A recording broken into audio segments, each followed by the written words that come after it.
چێشتخانی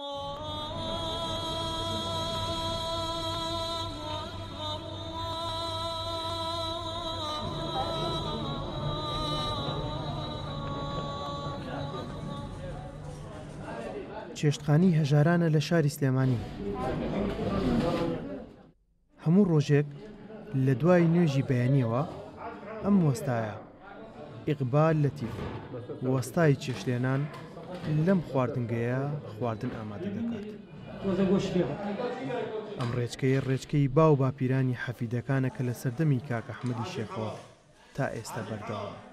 ئێرە چێشتخانەی خێرخوازی حاجی کاک ئەحمەدی شێخە لە زمانی حاجی کاک ئەحمەدی شێخەوە تەشریفی خۆی دایمەزراندووە، تێگەی هەتا خۆی لە حیاتا بوو هەر بەردەوام بوو، هەتاکو سەردەمێکی بڵێن دوای خۆیشی لە دوایەوە لەسەر دەستی شێخ مەحموودی نەمرو دوایەوە گەیشتوتە سەر دەستی حەبسەخانی نەقیب، لەسەر دەستی ئەوانیشە هەر بەردەوام بوو ئێرە هەتا ساڵی 1958 لە 58 تر ئێرە داخراوە هەتا ساڵی 1998 ئەو کات لە 98 لەسەر دەستی کاک شێخ سالاری حەفید کە فترەیەکی کەمە وەفاتی کردووە ئێرە زیندوو بۆتەوە و چێشتخانەکەی حاجی کاک ئەحمەدی شێخ حاجی کاک شێخ سالاری حەفید بە ڕەحمەتێ دایمەزراندوتەوە.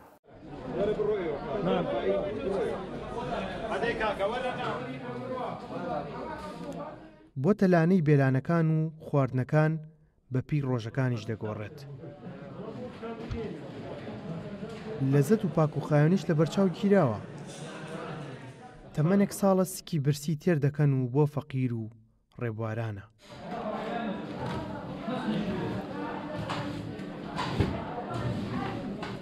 ڕۆژانە هەر ڕۆژی نوع خواردنێکمان هەیە، لە هەفتەیەکە تقریباً 3 ڕۆژ مریشکمان هەیە، ڕۆژێک گۆشتی حیوانمان هەیە کە لەگەڵ نۆکاوە ئەیدەین بە خەڵک، و ڕۆژێ ساوەرمان هەیە، ئەمە خواردنەکانە. ئمڕۆ تقریباً 90 کیلۆ برنجم لێناوە، 180 بۆ 190 کیلۆ مریشکمان لێناوە، تقریباً 30 کیلۆ فاسۆلیاشمان لێناوە. هەموو ڕۆژێک نزیکەی 1000 کەس خواردنی ئەم چێشتخانەیە دەخوات. لە سلێمانی هەر کەس ڕووی کردبێتە مزگەوتی گەورە بێشێ و سەری نەناوەتەوە. خەڵکی ئەم شارە قاپەکانیان هەمیشە واڵا بووە بۆ ڕێبوار و هەژاران.